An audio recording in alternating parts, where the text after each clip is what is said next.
Welcome! I was only 16 when I got pregnant. I was very immature. I let myself be carried away by the conversations of the boy who I said was my eternal love. My mother even warned me about him, that we had to study, date only at 18, but that's not how it happened. Time passed, and discovering that my mother contacted the family that adopted my son, asking for money. I put my son up for adoption 16 years ago. It was a decision I made alone. But it came with the added pressure of my mother specifically telling me that I would no longer be his daughter if I decided to keep the baby. This was disastrous for me. I am an only child.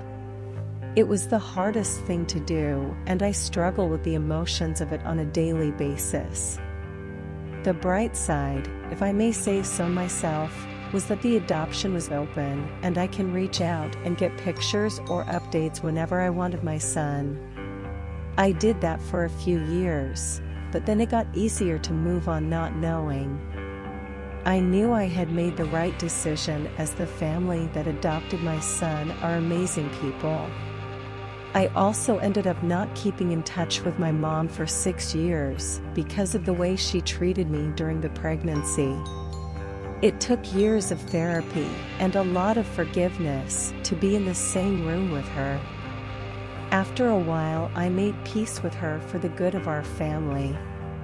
This includes cousins, uncles, grandparents, but at the same time my mother's health was deteriorating, and I found out through some family members that she was not working.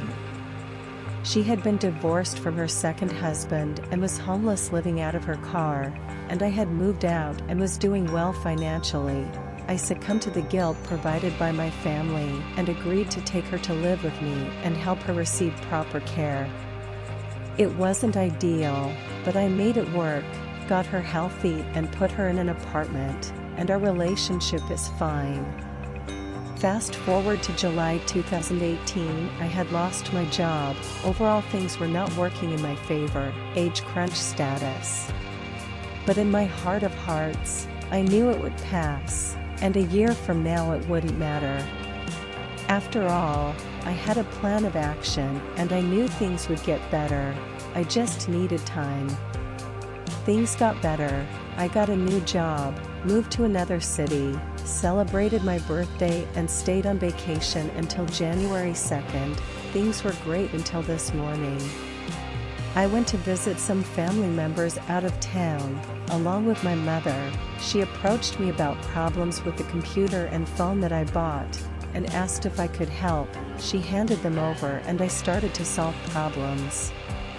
As I'm tidying up, I notice that her computer has several tabs open, and I start to close things and organize a mess.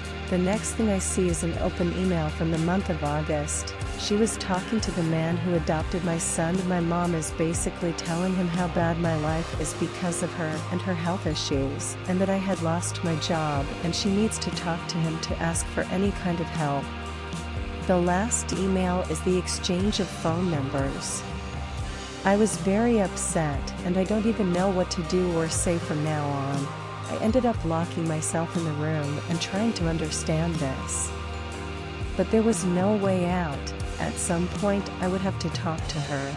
After all, it was about my life and her problems.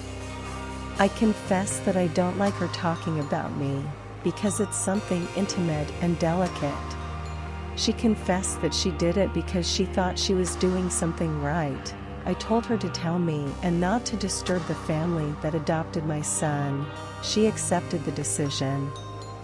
If 2 years passed, my mother was much better, and I made a decision. With the permission of the adoptive parents, I went to see my son in person, to say why I left him with the family he has. I just wanted to clarify. I know that family is who is together, accompanies and creates. I will only be a friend. After all, I was absent all these years. But I'm happy because the family that takes care of him gave everything I couldn't give him. And he is a very polite and handsome boy. He is pure in soul and forgave me for everything, so I'm moving forward, but keeping in touch with him from now on. No matter where I am, I will always carry him in my heart. Every decision we make in our life has a series of consequences. Time doesn't go back and wait for no one. In this story, I see a girl who could have raised her son even without her mother's permission.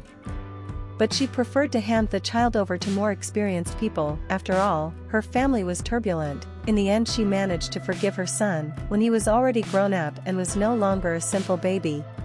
May we bear with our attitudes and be aware that this does not only affect us, but a family group. Making the right decisions can often be painful, but they are necessary. Subscribe to the channel and don't miss the next story.